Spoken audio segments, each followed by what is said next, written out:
I have a few things that I would like to kind of touch base with on. But I guess, before we get started, can you just give me a wave or say you can hear me in the questions box? I just want to make sure that everybody can hear me okay.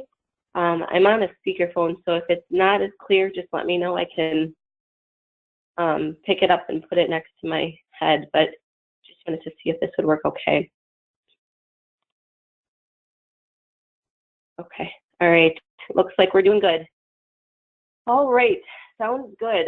All right, cool. So this is once again our third session.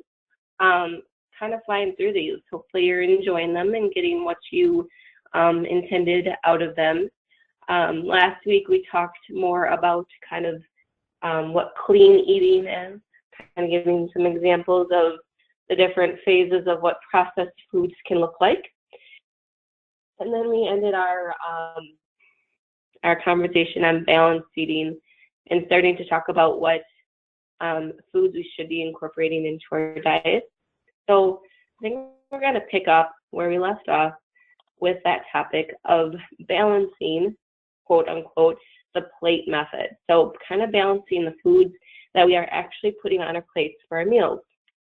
So I know a lot of people at this point are very aware of what you're eating and how much.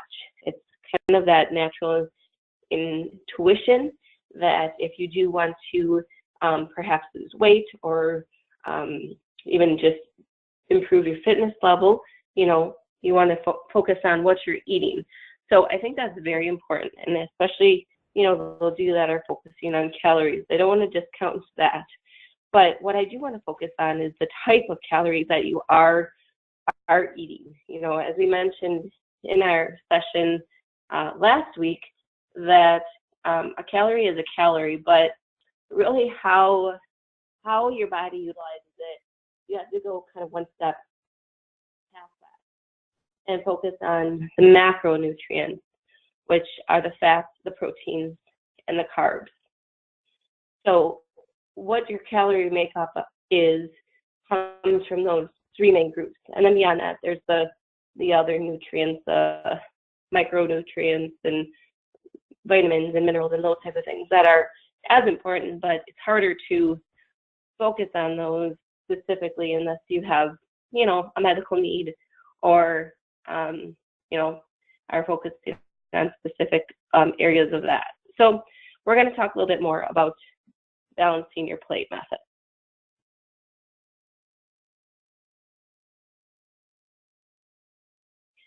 Okay. And I do want to mention, if you guys probably can hear it in my voice, I have an awful cold going on right now. So if you happen to hear me off the line for a couple seconds, it's because I'm coughing. I've been doing to people all day, so I apologize. Hopefully I won't have a coughing fit, and hopefully it's just a couple coughs here and there, but if I do miss you for a couple seconds, I'm still here, so hang tight. All right, sounds good. So what I'm basically kind of going over is the best way to go about the plate method, or how to balance your plate for your meals. And the first thing I want to talk about is something that you probably are like, Megan, you're crazy. Water does not go on a plate. Yes, I get that. But the reason I'm bringing it up, and the reason why I'm bringing it up first, is because of the importance of how much water we should be drinking on a daily basis. So before I get into my little spiel, maybe for a little interaction, what I would ask of you is tell me how many ounces of water you are currently drinking. Just put it in the question box. How many ounces, how many cups, how many, whatever jugs you're drinking. Let me know so I can kind of gauge where we're at, so I can kind of talk a little bit more about our water intake.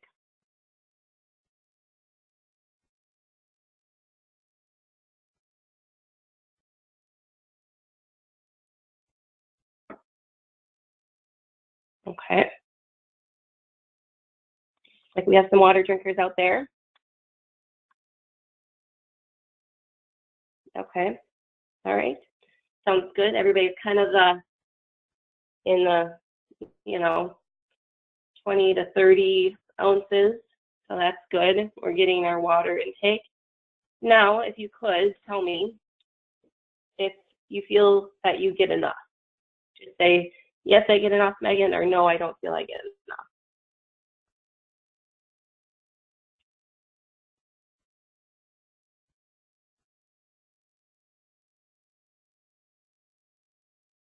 Gosh, I'm asking a lot of you guys today. Okay, we have one yes. You don't know. Okay, good. Feel like you get enough all the time. Okay. All right. Sounds good. Well, I'm not going to call you out or say you're wrong because I think it's really an individualized feeling of it. But I do want to say that it's good that one, you are drinking water and you're aware of it and you're, focusing on that being the number one thing you're drinking throughout your day. So I know there's other things to drink in this world, but if you could have that be something that is the first thing you grab, obviously most people need a coffee or something to get them going in the morning. Hopefully it's a black coffee or some tea, but I understand that other things are being drank for caffeine. If you could just have at least that water be the number one thing you grab, that would be the best thing for you. So once again, why is water important? It really fuels us in ways that many things don't. It gives us energy. It makes us feel fuller. It lubricates our joints. It sends off false feelings of hunger. What else? It gives us clarity if we're, experiencing mental brain fog, clarity with hydration. These are all really good things that water can do for us. So kind of keeping that in mind, what I would suggest, to get as much water as possible throughout your day is if you don't have already, get a reusable water bottle. If you have a desk or a workstation, keep that there all day. Even if you want, just leave it there and have another one at home. Have one in your car. Have one, wherever you need it. And just have that be something that's just kind of a mainstay in your desk. You have your computer and you have your water bottle, right? Another way to get enough water is set a goal for yourself. I know it sounds really small, but it's really impactful if you say, all right, by 10 a.m., I'm going to make sure I drink 1 water bottle. And by noon, I'll drink 2. And by 2, I'll drink 3. And by the time I leave for the day, I'll drink 4. Just making those mental notes for yourself can really be impactful. Maybe you have a friend or a coworker that is also wanting to drink a lot of water and kind of, say, hey, I'm getting water, you need some, or you want to walk over there with me, or whatever it takes to kind of have that accountability, so to speak.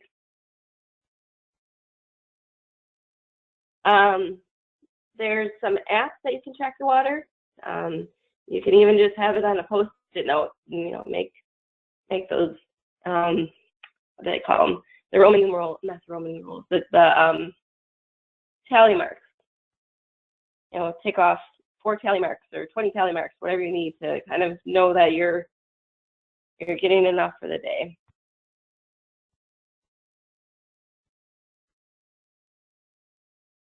Okay, I had a question. Is it okay to drink water with flavorings like Crystal Light? Yeah, I think that's completely fine. What I would say is not to have that be the only, I guess, way you drink water. So either if you could dilute it a lot or have that be kind of your special water, so to speak. Those Crystal Lights are good because they're low in calories, but they also tend to have a lot of additives. So I would just caution against that. What I would recommend is if you go for the non-flavored water, like the sparkling waters and those type of things. I know they don't have as much flavor, and they're kind of those things that some people like them, some people don't. But if you can get as close to the real thing as possible, fine. But once again, if that's the only thing that you, if you're going to either have that or nothing, have that, I guess is my point. Great question. Okay, we've been talking a lot about water. Any other questions about water? I guess what I would leave this at is if you can, get to the point of drinking half your body weight in ounces.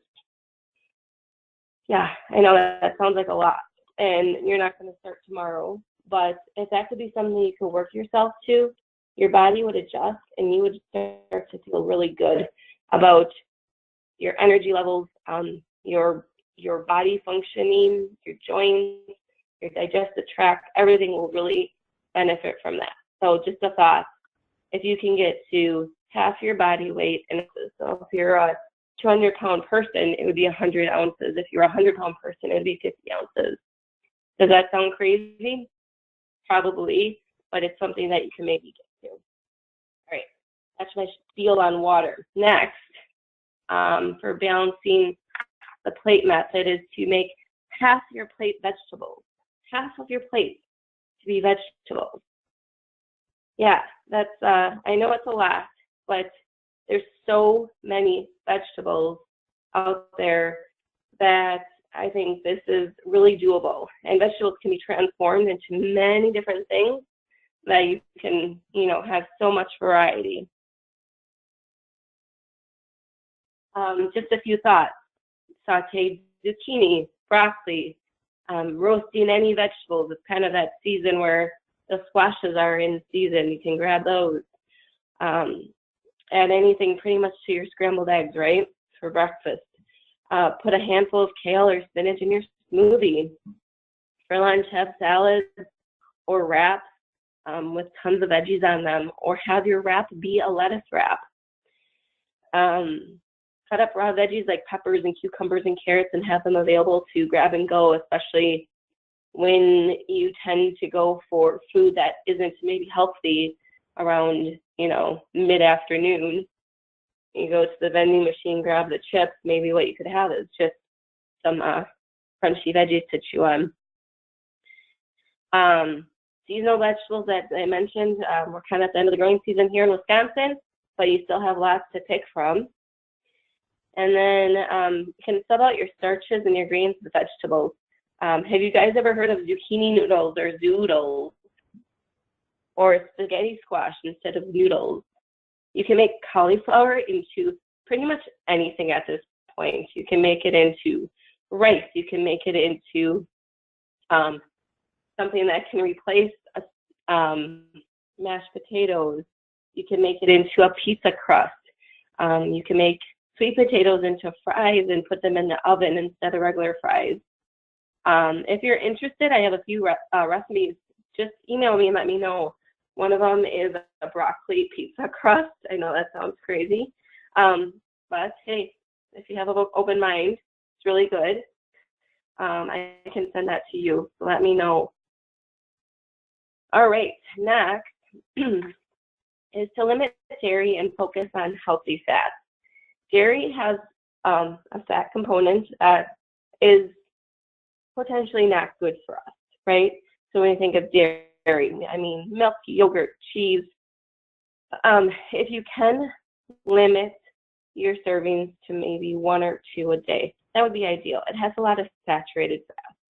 So if you can focus on healthy fats, which would make up about an eighth to a quarter of that plate, combine that with your fruit section, and I'll get into that.